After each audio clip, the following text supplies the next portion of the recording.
বন্ধুরা এবং ভাই সবাইকে আমি আজকে আবার এই যে আগস্ট 16 তারিখ 2020 সাল এই রবিবারে আমরা ঈশ্বরের বাক্য পবিত্র বাইবেল শাস্ত্র থেকে শুনবার জন্য আহ্বান জানাই। এবং আমরা মনে রাখতে হবে যে এই 15ই আগস্ট এবং 15ই আগস্ট 2020 সাল আমরা ভারতবর্ষ হিসাবে স্বাধীনতা দিবস পালন করেছি, ইন্ডিপেন্ডেন্স ডে আমরা পালন করেছি। কেননা 15ই আগস্ট 1947 ইংরেজিতে ভারতবর্ষ এই প্রায় 200 বছর ধরে ব্রিটিশ শাসন থেকে স্বাধীনতা পেয়েছিল। হ্যাঁ, তাই আমরা এই 15ই আগস্ট প্রত্যেক বছর আমরা স্বাধীনতা দিবস পালন করি। তাই স্বাধীনতার বিষয়ে আমরা আজকে দেখব। এবং যা ভারতবর্ষের স্বাধীনতা সেটা হচ্ছে রাজনৈতিক স্বাধীনতা। হ্যাঁ, তবে আজকে আমরা চার রকমের স্বাধীনতার বিষয়ে আমরা দেখব। সেটা হচ্ছে পাপ থেকে স্বাধীনতা, মানুষ পাপ থেকে কিভাবে স্বাধীন পাইতে পারে। তারপরে শৈতান থেকে স্বাধীনতা, দুষ্ট আত্মা, ভূত প্রেত, হ্যাঁ, বিভিন্ন দুষ্ট আত্মা থেকে কিভাবে রক্ষা পায়, স্বাধীনতা পায়। তৃতীয়ত রাজনৈতিক স্বাধীনতা বা পরাধীনতা থেকে স্বাধীন পাওয়া। এবং চতুর্থত কুঅভ্যাস থেকে আমরা বিভিন্ন কুঅভ্যাস থেকে আমরা কিভাবে স্বাধীনতা পাইতে পারি। তাই 4 রকমের স্বাধীনতা আমরা আজকে দেখব। তবে এই যে ভারতবর্ষের স্বাধীনতার বিষয়ে দুই কথা বলছি, যে মনে রাখতে হবে যে এই যে 15ই আগস্ট 1947 সাল 1947 15 আগস্ট ভারতবর্ষ যে স্বাধীনতা পেল, এটা ব্রিটিশ প্রায় 200 বৎসর ভারতকে শাসন করেছিলেন। মনে রাখতে হবে, দখল করে শাসন করেছিলেন। এবং এটা আরম্ভ হয় 1757 সালে এই যে ভারতবর্ষের বেঙ্গলের এই যে পলাশির যুদ্ধে ব্রিটিশ সরকার প্রথমবার এই শাসনভার এই বেঙ্গলের শাসনভার হাতে নিয়ে আনে। এর আগে শুধুমাত্র ব্রিটিশ ইস্ট ইন্ডিয়া কোম্পানি বলে একটা ব্যবসা বাণিজ্যের একটা লাইসেন্স পেয়ে তারা ব্যবসা করেছিল। এই যে 1615 ইংরেজিতে 1615 1615 খ্রিস্টাব্দে এই যে British ambassador Rajdoot sir Thomas rho এই যে ব্রিটিশ এই মুঘল সম্রাট জাহাঙ্গীরের সভাতে এসে অনুমতি নিয়েছিলেন। এই যে ব্রিটিশ ইস্ট ইন্ডিয়া কোম্পানি ভারতবর্ষে ব্যবসা বাণিজ্য করার জন্য লাইসেন্স নিয়েছিলেন। সেই থেকে ভারতবর্ষে এসে লাইসেন্স নিয়ে এই ব্যবসা বাণিজ্য আরম্ভ করেছিলেন ব্রিটিশ ইস্ট ইন্ডিয়া কোম্পানি। তারপরে আস্তে আস্তে 1757 সালে পলাশির যুদ্ধে রবার্ট ক্লাইভ সে মাত্র 350টা ব্রিটিশ সৈন্য দিয়ে এই যে নবাব সিরাজউদ্দৌলার 18,000 সৈন্যকে পরাজিত করে বেঙ্গল দখল করে নেই, ব্রিটিশের শাসনের নিচে আনে। তা এটা হচ্ছে প্রথম যুদ্ধ, প্রথম দখল করা ভারতের জমি এবং শাসনভার। হ্যাঁ, তারপরে আস্তে আস্তে ভারতবর্ষ তখন 565টা বিভিন্ন রাজ্যে রাজার রাজত্বে, হ্যাঁ, 565টা রাজ্যে বিভক্ত ছিল ভারতবর্ষ। শুধু এক দেশ ছিল না, 565টা রাজ্য ছিল। এবং আস্তে আস্তে একটার পর একটা দখল করিয়া নেই ব্রিটিশ সরকার। হ্যাঁ, এবং সেখানে অনেক যুদ্ধ হয়েছিল, সংঘর্ষ হয়েছিল। হ্যাঁ, দৃষ্টান্তস্বরূপ দক্ষিণ ভারতে টিপু সুলতান একটা রাজা, হ্যাঁ, ব্রিটিশ সরকার তাকে বাঘ বলেছিলেন, টাইগার আখ্যা দিয়েছিলেন, মারা গেল, পরাজিত হলো, দখল করলেন। তারপরে পূর্বর দিকে এই যে বীর টিকেন্দ্রজিৎ মণিপুরে, হ্যাঁ, তাকে পরাজিত করলেন, মণিপুর দখল করলেন। হ্যাঁ, এবং ব্রিটিশ সরকার এই বীর টিকেন্দ্রজিৎকে বললেন সিংহ বললেন, হ্যাঁ, আখ্যা দিলেন। এইভাবে সমস্ত রাজ্যগুলা দখল করে প্রায় 200 বৎসর রাজত্ব করেছিলেন। এবং বিভিন্ন এই যে স্ট্রাগল বা এই সংঘর্ষ এবং সারা ভারত জুড়ে এই যে স্বাধীনতার যে আন্দোলন শুরু হইল, তখন বাধ্য হয়ে ব্রিটিশ সরকার 15ই আগস্ট 1947 সালে ভারতবর্ষকে স্বাধীনতা দিলেন আর কি। ভারতবাসীর এই যে সরকার ভারতের শাসনভার ভারতীয়দেরকে সমর্পণ করলেন আর কি। এটা হচ্ছে স্বাধীন ভারত ভারতবর্ষের স্বাধীনতার ইতিহাস আর কি সংক্ষেপে। তাই আজকে আমরা এই যে পবিত্র বাইবেল শাস্ত্রে যোহন 8 অধ্যায় 34 থেকে 37 পদে পবিত্র বাইবেলে লেখা আছে আত্মিক স্বাধীনতার কথা, স্পিরিচুয়াল ফ্রিডম, কিভাবে আমরা পাপ এবং পাপের বিচার থেকে আমরা স্বাধীন পাইতে পারি, পরিত্রাণ পাইতে পারি। হ্যাঁ, যোহন 8:34 থেকে 37 পদের মধ্যে এখানে লেখা আছে পবিত্র বাইবেলে, যিশু তাহাদিগকে উত্তর করিলেন, সত্য সত্য আমি তোমাদিগকে বলিতেছি, যে কেহ পাপাচরণ করে সে পাপের দাস, আর দাস বাটিতে চিরকাল থাকে না, পুত্র চিরকাল থাকেন, অতএব পুত্র, ঈশ্বরের পুত্র প্রভু যীশুখ্রিস্ট যদি তোমাদিগকে স্বাধীন করেন, তবে তোমরা প্রকৃতরূপে স্বাধীন হইবে, লেখা আছে। যীশুখ্রিস্ট আমাদিগকে আত্মিক মানে পরাধীনতা থেকে, দাসত্ববন্দি থেকে আমাদেরকে স্বাধীনতা দিতে পারেন। আত্মিক স্বাধীনতা যীশুখ্রিস্টই দিতে পারেন। হ্যাঁ, পবিত্র বাইবেল শাস্ত্রে লেখা আছে রোমিও 3 অধ্যায় 23 এবং 24 পদ, যে সকল মানুষই পাপী এবং ঈশ্বরের গৌরববিহীন হয়েছে, এবং যীশুখ্রিস্টের নামে বিনামূল্যে মানে ঈশ্বরের অনুগ্রহ দ্বারা তারা মুক্তি পায়, লেখা আছে। এবং আরেকটা অংশ পবিত্র বাইবেল রোমিও 6 অধ্যায় 23 পদ লেখা আছে, কেননা পাপের বেতন মৃত্যু, কিন্তু ঈশ্বরের অনুগ্রহ দান আমাদের প্রভু যীশুখ্রিস্টেতে অনন্ত জীবন, লেখা আছে। প্রভু যীশুখ্রিস্ট সকল মানুষের পাপের জন্য সিদ্ধ প্রায়শ্চিত্ত সাধন করলেন, কালবেরি ক্রুশে নিজেকে সমর্পণ করলেন, তিনি মরলেন, হ্যাঁ, এবং তাকে কবর দেওয়া হয়, এবং মৃত্যুর 3য় দিবসে আবার মৃত্যুকে জয় করে উঠেছিলেন। ইব্রিয় 10, 12 এবং 14 পদ পবিত্র বাইবেল লেখা আছে।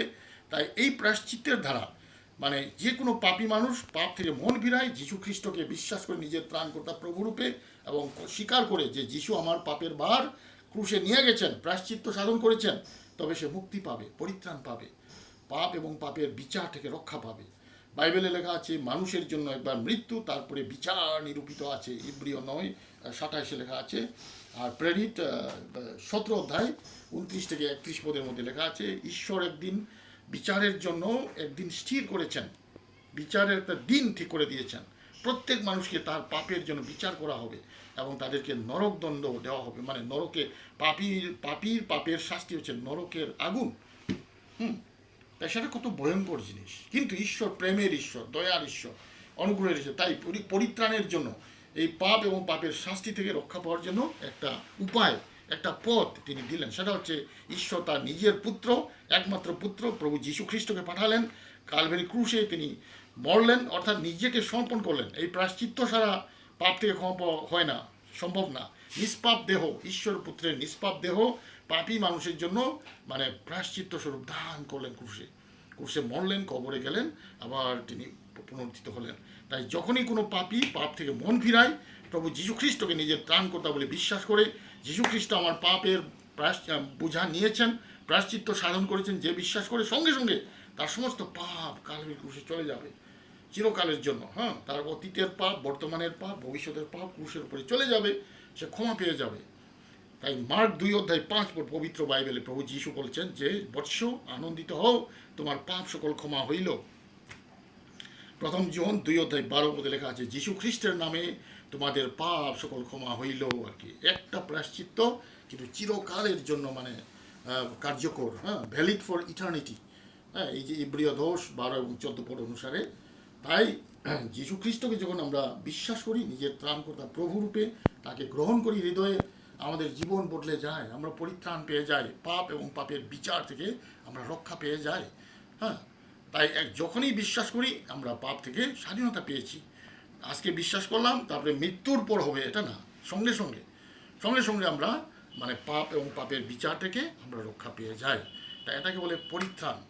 তাই কেউ যদি এখনও প্রভু যীশুকে বিশ্বাস করেন নাই, পাপ থেকে মন ফিরান, প্রভু যীশুকে নিজের ত্রাণকর্তা প্রভুকে গ্রহণ করুন, এবং আপনি আজকে এই পাপ এবং পাপের বিচার থেকে রক্ষা পেয়ে যাবেন, আপনি আত্মিক স্বাধীনতা পেয়ে যাবেন।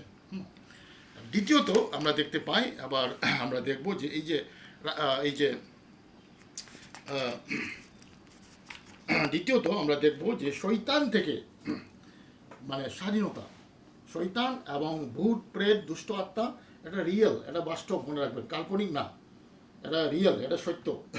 এবং প্রথম যোহন 4 অধ্যায় 4 পদ পবিত্র বাইবেলে প্রভু যীশু বলেছেন যে তোমাদের ভিতরে বিশ্বাস, যে যীশুকে বিশ্বাস করে তার ভিতরে সঙ্গে সঙ্গে পবিত্র আত্মা, ঈশ্বরের আত্মা দেওয়া হয়। ঈশ্বর আত্মা আমাদের ভিতরে থাকেন, ঈশ্বর আত্মা আমাদের চালান। তাই এই পবিত্র আত্মা মানে এই ভূত প্রেত শয়তান দুষ্ট আত্মা থেকে, দিয়াবল থেকে আরো বড় কিচ্ছু করতে পারবে না। যিশুর নামে ভূত মানে ভাগিয়া যায়, চলিয়া যায় আর কি। হ্যাঁ, এই যে পুরাতন নিয়মে লেখা আছে প্রথম সামুয়েল 16 অধ্যায় 14 থেকে 23 পদের মধ্যে, একটা রাজা শৌল, সে রাজা, অথচ ভূত তাকে মানে দিয়াবল তাকে মানে কষ্ট দিতেছিল, ভূত তাকে ধরেছিল। তো কি করলো, একটা ডায়ুড বলে একটা যুবক ছেলে, সে ঈশ্বরের গান, যিশুর গান গিটার বাজিয়ে মানে শোনালেন, তখন ভূত ভাগিয়ে গেল। যিশুর নাম যেখানে গান গাওয়া, ভূত ভাগিয়ে যায়। এবং মার্ক 5:7 লেখা আছে যে গাধারা নামক একটা জায়গাতে একটা লোককে, একটা ছেলেকে ভূত ধরেছিল এবং সে পাগলের মতো মানে কবরে কবরে ঘুরতেছিল। তাই তার পরিবারের লোকেরা তাকে ধরিয়ে রাখতে পারে না। একদিন প্রভু যিশু সেই জায়গাতে আসলেন, তখন এই লোকটা মানে খেপে উঠলো। তার ভিতরে যে শয়তান আছে সে চিৎকার করে উঠলো, হ্যাঁ পরাৎপর ঈশ্বরের পুত্র, তুমি কেন আমাদের কষ্ট দিতে আসলে? তখন প্রভু যিশু বললেন, হ্যাঁ তুমি চুপ করো, এই ভূত, তুমি এই মানুষটাকে চলে যাও, এই মানুষকে ছাড়িয়ে দাও। তখন সে অনুনয় বিনয় করলেন এই ভূত যে আমাদেরকে এই শুয়োর পাল যেখানে চড়তেছে, শুয়োর পালের ভিতরে ঢুকতে আমাদের অনুমতি দেই। তখন প্রভু যিশু বললেন, ঠিক আছে তোমরা যাও, ঢুকতে পারো। তখন এই মানুষটাকে ছাড়িয়ে দিল ভূতগুলা। একটা ভূত না, অনেক ভূত। তাই এই মানুষটা সুস্থ হয়ে গেল, স্নান করলো, তারপরে ভালো করে কাপড় চোপড় পরলেন, প্রভু যিশুর অনুসরণ করলেন। আর এই ভূতগুলা এই শুয়োরগুলার ভিতরে ঢুকিয়া শুয়োরগুলা পাগল হইয়া সমুদ্রের জলে ঝাঁপ দিয়া সব মারা গেল। এই গল্পটা আছে মার্ক লিখিত সুসমাচার 5 অধ্যায়, এটা সত্য ঘটনা। আর এই মানুষটা ভূত থেকে রক্ষা পেয়ে সে বলে, প্রভু আমি তোমার পিছনে সারা জীবন তোমার পিছনে যাব, তোমার সেবা করব। প্রভু যিশু বলে, না আমার পিছনে আসিও না, তোমার গ্রামে যাও, তোমার দেশে যাও এবং লোকেদের কাছে বলো যে তোমার প্রভু তোমার জন্য কি কত বড় কাজ করেছে, সবাইকে বলো, সাক্ষী দাও। আমরা দেখতে পাই যে এই বিভিন্ন মানে অন্ধবিশ্বাস এবং এই যে মায়াবী, তারপরে জাদু, তারপরে বিভিন্ন ভূতের কাজ আছে, অকাল্টিজম, উইচক্রাফট, এগুলা থেকে দূরে থাকতে হবে। এটা নিষেধ আছে বাইবেলে যাত্রা পুস্তক 22:18, লেবীয় 19:26-31 এবং অন্যান্য এই পদগুলির মধ্যে এগুলা নিষেধ আছে। এটা শয়তানের জিনিস, ভূতের জিনিস, ভূত প্রেতের জিনিস, এগুলো আমরা ইচ্ছা করে গ্রহণ করতে হয় না, এটা ছাড়তে হয়। ভূতের জিনিসগুলো ছাড়তে হয় এবং ভূত যীশু খ্রিস্টের নামে ভূত ভাগিয়ে যাবে। তাই শয়তান থেকে যদি আমরা মুক্তি পাইতে চাই, স্বাধীনতা পাইতে চাই, ভূতের ভয় থেকে আমরা যদি রক্ষা পাইতে চাই, যীশু খ্রিস্টকে নিজের ত্রাণকর্তা বলে গ্রহণ করুন। তৃতীয়ত, আমরা রাজনৈতিক স্বাধীনতা বা পরাধীনতা থেকে রক্ষা পাওয়ার বিষয়ে আবার একটু দেখব। আগে একটু দেখেছি যে ভারতবর্ষ আমরা রাজনৈতিক এই স্ট্রাগল, এই যে সংঘর্ষ ধারা, বিভিন্ন মানে স্বাধীনতার জন্য বিভিন্ন যে আন্দোলন এবং সংঘর্ষ এবং চুক্তি, এটা দ্বারা মানে ব্রিটিশ সরকার ভারতবর্ষকে স্বাধীনতা দিয়েছেন। রাজনৈতিক স্বাধীনতা 15ই আগস্ট 1947 ইংরেজিতে। এর মধ্যে আমরা জওহরলাল নেহেরু, আমাদের নেতাগুলা, মহাত্মা গান্ধী, সুভাষচন্দ্র বোস এবং অন্যান্য অনেক মানে নেতা সেখানে জড়িত ছিলেন। ভারতের অসংখ্য মানুষ মানে স্বাধীনতা সংগ্রামী সেখানে জীবন দিয়েছেন, কষ্ট পেয়েছেন, জেলে গিয়েছেন। তাদের দ্বারা আমরা আজকে মুক্তি পেয়েছি। আর রাজনৈতিকভাবে আমরা স্বাধীনতা পেয়েছি 1757 থেকে 1947, প্রায় 200 বছর ভারতবর্ষ ব্রিটিশের নিচে, ব্রিটিশ শাসনের নিচে আমরা পরাধীন ছিলাম। তবে আজকে আমরা স্বাধীন। ভারতীয়ের শাসনভার, ভারতীয় সরকার ভারতীয়ের ধারাই মানে গঠিত। ভারতীয় মানুষ ভারতের শাসন করবে। আমরা আমেরিকা দেশে আমরা দেখতে পাই যে এই দাসত্ব প্রথা ছিল। মানুষ মানে এই নিগ্রো বা কালো মানুষদেরকে কিনে আনা হতো আফ্রিকা থেকে বা বিভিন্ন দেশ থেকে। আমেরিকায় এটা বিক্রি করিয়া কৃতদাস হিসাবে তাদের কাজে লাগিয়েছিল। কিন্তু আব্রাহাম লিঙ্কন, আমেরিকার প্রেসিডেন্ট, তিনি একটা আইন করে এটা এই মানে দাসত্ব প্রথা বন্ধ করলেন। জানুয়ারি 1, 1863 সালে, জানুয়ারি 1, 1863, আব্রাহাম লিঙ্কন যে প্রক্লেমেশন অফ ইমানসিপেশন, এই যে দাসত্ব প্রথা বন্ধ করলেন, আইন দ্বারা বন্ধ করলেন। এবং সমস্ত মানে এই যে প্রায় 3.5 মিলিয়ন বা 30-30 লক্ষ মানে দাস দাসী তারা মুক্তি পাইলেন আর কি। আমরা দেখতে পাই ইংল্যান্ডেও ঠিক সেইভাবে মানে 1811 খ্রিস্টাব্দে 1811 AD উইলিয়াম উইলবারফোর্স বলে একটা প্রাইম মিনিস্টার, তিনি এই দাস মানে কৃতদাস বেচা কেনা এই আইন দ্বারা বন্ধ করলেন ইংল্যান্ডে। এভাবে সারা পৃথিবীতে মানে এই যে মানে দাসত্ব প্রথা বন্ধ করলেন এবং ডিকলোনাইজেশন, এই যে বিভিন্ন যে কলোনি মানে সারা পৃথিবী দখল করেছিল ইংল্যান্ড, এটা আস্তে আস্তে স্বাধীনতা ঘোষণা করলেন একটার পর এক দেশ। এটা হচ্ছে রাজনৈতিক স্বাধীনতা। এটারও দরকার আছে। মানুষের মানে নিজের স্বাধীনতায় বাঁচবার অধিকার থাকতে হবে, নিজের অধিকার রক্ষা করতে হবে। এটা সংঘর্ষ দ্বারা বা মানুষের চেষ্টা দ্বারা হয়। এবং চতুর্থত, আমরা এই যে বিভিন্ন কুঅভ্যাস থেকে স্বাধীনতা, যেমন ধরো এই ড্রাগ এডিকশন, ড্রাগ খাওয়া, ড্রাগ অপব্যবহার করা, এবং অ্যালকোহল, হ্যাঁ, মদ্যপান, তারপরে টোব্যাকো, হ্যাঁ, এই যে তামাক এবং টোব্যাকো, হ্যাঁ, অ্যাডিকশন, তামাকখুর বিভিন্নভাবে, এবং সেক্সুয়াল ইমোরালিটি, যৌন মানে কুঅভ্যাস, যৌন পাপ, হুম, এবং হিংসা, নিন্দা, এবং তিক্ততা, প্রতিশোধের ভাব, অভিলাষ, হ্যাঁ, রাগ, হ্যাঁ, গর্ব, অহংকার, এগুলো, এই অভ্যাসগুলো থেকে রক্ষা পাওয়া, এটা প্রভু যীশু খ্রিস্ট রক্ষা করতে পারেন। তাই ইব্রিয় 12 অধ্যায় 14 থেকে 15 পদে তিক্ততা যদি কিছু রাখি আমাদের অন্তরে, তাহলে অনেককে মানে ময়লা করে দেবে এটা, হ্যাঁ। এবং ইফিসীয় 4:26 থেকে 27 পদের মধ্যে বিভিন্ন পাপের কথা লেখা আছে, হ্যাঁ, সেটা থেকে আমাদের স্বাধীনতা পেতে হবে। গালাতীয় 5:19 থেকে 21, এখানে অনেক পাপের কথা লেখা আছে, এবং অনেক বদভ্যাস, ব্যভিচার, এবং হ্যাঁ, প্রতিমা পূজা, এবং বিভিন্ন, হ্যাঁ, মদ্যপান, এগুলা থেকে রক্ষা পেতে হবে। প্রথম করিন্থীয় 6:19 থেকে 20 লেখা আছে যে আমাদের দেহ, যে যীশু খ্রিস্টকে বিশ্বাস করে তার দেহটা হচ্ছে পবিত্র আত্মার মন্দির, পবিত্র আত্মার ঘর। তাই এই দেহকে আমরা যদি ক্ষতি করি বা ক্ষতিকারক কোনো জিনিস ব্যবহার করি, কোনো কিছুর বন্দিত্বে আনি, হ্যাঁ, যেমন অ্যালকোহল, হ্যাঁ, এই যে মদ্যপান বা ড্রাগ বা তামাক, হ্যাঁ, তাহলে আমরা এই ঈশ্বরের মন্দিরকে আমরা ধ্বংস করছি, পবিত্র আত্মার ঘরকে আমরা ধ্বংস করছি। তাই ঈশ্বর আমাদের বিচার করবেন। তাই এটা সেবন করা ঠিক না, এটা থেকে রক্ষা পেতে হবে। কুঅভ্যাস থেকে, বদভ্যাস থেকে আমাদের নিজের দেহকে পরিষ্কার রাখতে হবে। 2 করিন্থীয় 5:21 লেখা আছে যে যীশুখ্রিস্ট আমাদের সকলের পাপ মানে তিনি বহন করলেন, যেন আমরা ধার্মিক জীবন যাপন করি, ধার্মিকতার জন্য বাঁচি, পবিত্রতায় বাঁচি। এবং হিতোপদেশ 14 অধ্যায় 34 লেখা আছে যে মানে ধার্মিকতা জাতিকে মানে উত্তোলন করে, উন্নতি করে, লেখা আছে। তাই বিশ্বাসী, যীশু খ্রিস্টকে বিশ্বাস করে আমরা যেন ধার্মিকতার প্রতীক হই, ধার্মিকতার প্রতিনিধি হই, এটা ঈশ্বরের ইচ্ছা, এবং ঈশ্বর সেটা করতে পারেন।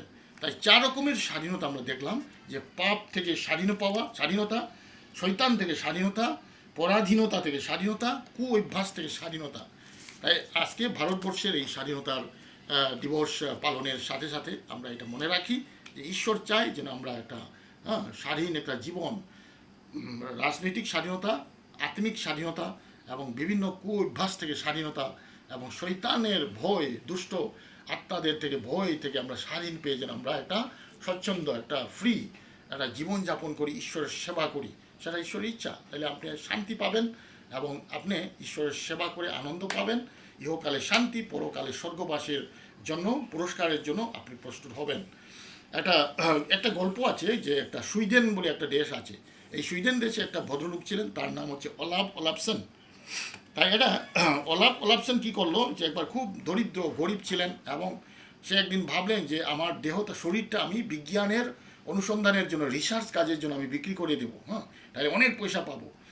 তাই 1910 সালে এই যে সুইডেনের একটা মানে বৈজ্ঞানিক একটা সংস্থা, একটা মেডিকেল রিসার্চের একটা সংস্থা, কারোলিনস্কা ইনস্টিটিউট অফ স্টকহোলমের কারোলিনস্কা ইনস্টিটিউটে তার দেহটা বিক্রি করলেন। তো তারা এই ইনস্টিটিউট তার দেহটা নিয়ে গবেষণা করবে, হ্যাঁ। তাই কিন্তু 1 বছর পরে সে ধনী হয়ে গেল। ধনী হওয়ার পরে সে বলছে আমি আমার দেহকে আমি যে বিক্রি করছিলাম আবার এটা ফিরাইতে চাই, কিন্তু এই সংস্থা আর মানলো না। তখন সে কোর্ট কেস করলেন, কিন্তু হারিয়ে গেল।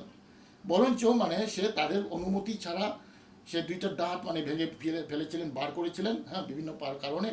এই 2টা দাঁত তাদের অনুমতি ছাড়া উঠানোর জন্য তাকে আবার ফাইন করা হইল। এইভাবে নিজেই নিজের দেহটা বিক্রি করেছিলেন, হয়তো এরকম একটা গল্প আছে, হ্যাঁ। তা এইভাবে আমরা পাপের পরাধীনতায়, পাপের যদি আমরা নিজেদের জীবন যাপন করি, তাহলে আমরা মানে আমাদের জীবন কিন্তু মানে মানে অশান্তিতে থাকবো। এবং প্রভু যীশু আমাদেরকে সেই আত্মিক স্বাধীনতা আমাদেরকে দিয়েছেন। রোমিও 6:22 লেখা আছে, তোমাদের দেহ প্রভুতে মানে সমর্পণ করো, তাহলে তোমরা মানে মানে পবিত্রতার জন্য, হ্যাঁ, তোমরা তোমাদের দেহ পবিত্রতার জন্য, তোমাদের দেহ মানে ধার্মিকতার জন্য ঈশ্বরের সেবাতে সমর্পণ করো। ঈশ্বরের যখন আমরা সেবা করি তখন আমরা পরাধীন হয় না, আমরা বরঞ্চ হ্যাঁ ধার্মিকতার জন্য, পবিত্রতার জন্য আমরা জীবনযাপন করি, আনন্দে শান্তিতে আমরা জীবনযাপন করি। এটাই মানে আত্মিক স্বাধীনতা মনে রাখতে হবে। আরেকটা গল্প আমি বলছি, মানে একটা বাইবেলের একটা গল্প আছে যে 2 সামুয়েল 23 অধ্যায় 17 পদে একটা গল্প আছে। 2 সামুয়েল 23 অধ্যায় 17 পদে যে দায়ুদ মানে ডেভিড, হ্যাঁ, রাজা দায়ুদ রাজা হওয়ার আগে কি করলেন, সে ফিলিস্তিনীয়দের সঙ্গে যুদ্ধ করেছিলেন। যুদ্ধের সময় একদিন সে খুব খিদা পেল, মানে তৃষ্ণা পেল, তৃষ্ণার্ত হলো, জল খাইতে চায়। তখন তার সিপাহীদেরকে সে বললেন যে বেথলেহেম থেকে, হ্যাঁ, বেথলেহেম থেকে জল আনি আমাকে একটু কেউ যদি দিতে পারো তাহলে আমি তোমাদের খুব পুরস্কার দিব, কারণ আমি খুব তৃষ্ণা পেয়েছি, বেথলেহেমের জল আমি খাইতে চাই। তখন তিনজন সৈন্য গেলেন, তারা ফিলিস্তিয়দের দলকে ভাঙ্গিয়া, মানে নিজের প্রাণ, মানে ঝুঁকি নিয়া, প্রাণের ঝুঁকি নিয়া বেথলেহেম থেকে জল আনলেন। তাই এই যে তিনজন সৈন্য, মানে আডিনো, এলিয়েজর এবং সামা, এই তিনজন মানে সিপাই বেথলেহেম থেকে জল আনিয়ে দিলেন এই দায়ুদকে, হ্যাঁ, খাইবার পান করার জন্য। তখন দায়ুদ বললেন যে তোমাদের জীবনের ঝুঁকি দিয়ে, তোমাদের প্রাণের ঝুঁকি দিয়ে এই জলটা আনছো, আমি এখন সদাপ্রভুর কাছে এটা, হ্যাঁ, সমর্পণ করে দিব, আমি খাবো না, পান করবো না। কেন, আমি জানি তোমাদের রক্তের দাম এটা, হ্যাঁ, ঈশ্বরের কাছে আমি দিয়া দেই বলি, হ্যাঁ, ঈশ্বরের কাছে সমর্পণ করলেন। ভারতবর্ষের স্বাধীনতা যেমন বিভিন্ন মানে এই সংগ্রামীদের, স্বাধীনতা সংগ্রামীদের রক্তধারা, তাদের সংঘর্ষ দ্বারা স্বাধীনতা পেয়েছি, ঠিক সেরকম যীশুখ্রিস্ট, প্রভু যীশুখ্রিস্ট কালভারি ক্রুশে তার প্রাণ দিয়ে প্রসিদ্ধ প্রায়শ্চিত্ত সাধন করে পাপী মানুষকে মন ফেরানোর দ্বারা, ঈশ্বর অনুগ্রহ দ্বারা, হ্যাঁ, পরিত্রাণ দেওয়া হয়, পরিত্রাণ দেওয়া হয়। এবং এটা যীশুখ্রিস্টের রক্ত দ্বারা আমরা স্বাধীনতা পেয়েছি, আমরা পরিত্রাণ পেতে পারি, হ্যাঁ, তাই এটা আমাদের বুঝতে হবে। এবং আজকে যদি কেউ প্রভুকে গ্রহণ না করে থাকেন, এই প্রার্থনা করুন, প্রভু যীশু, আমি একজন পাপী, তুমি আমাকে প্রেম করে কালভারি ক্রুশে মরেছো, আমার জন্য সিদ্ধ প্রায়শ্চিত্ত সাধন করেছো। প্রভু যীশু, তোমার নিষ্পাপ রক্ত সেচন করেছো ক্রুশে, সে প্রায়শ্চিত্তে, এবং তুমি মৃত্যুকে জয় করে আবার তৃতীয় দিবসে উত্থাপিত হয়েছিলে। প্রভু, আমাকে ক্ষমা করুন, আমি তোমাকে নিজের ত্রাণকর্তা প্রভুরূপে গ্রহণ করি। প্রভু যীশু, তোমার পবিত্র নামে চাই, আমেন। এই প্রার্থনা করুন, তাহলে আপনি আজকে প্রভু যীশু তার পবিত্র আত্মা দ্বারা আপনার ভিতরে এসে যাবেন, আপনার অন্তরে এসে যাবেন, আপনি আত্মিক স্বাধীনতা পেয়ে যাবেন, আপনি শান্তি পাবেন, ইহকালে শান্তি, পরকালে স্বর্গবাস মানে আপনি পেয়ে যাবেন। আর যদি কেউ গ্রহণ করেছেন প্রভু যীশুকে, তাহলে আপনার জীবন সমর্পণ করুন, প্রভু আমার দেহ, প্রভু তোমাকে সম্পর্কে তুমি ব্যবহার করুন, এই আমি তোমার সেবার জন্য ব্যবহার করুন, যেন আমি স্বর্গে পুরস্কার পাই, আর আমার জীবন যেন ধার্মিকতায় জীবনযাপন করতে পারি, যেন প্রভু তোমার সেবা করে সেই আনন্দ, শান্তি এবং উৎসাহ আমি পাই, বিজয়ী জীবন যাপন করতে পারি। এই প্রার্থনা করে আপনি সমর্পণ করুন। এবং আপনার শোনার জন্য ধন্যবাদ, সবাইকে ধন্যবাদ, থ্যাংক ইউ ভেরি মাচ।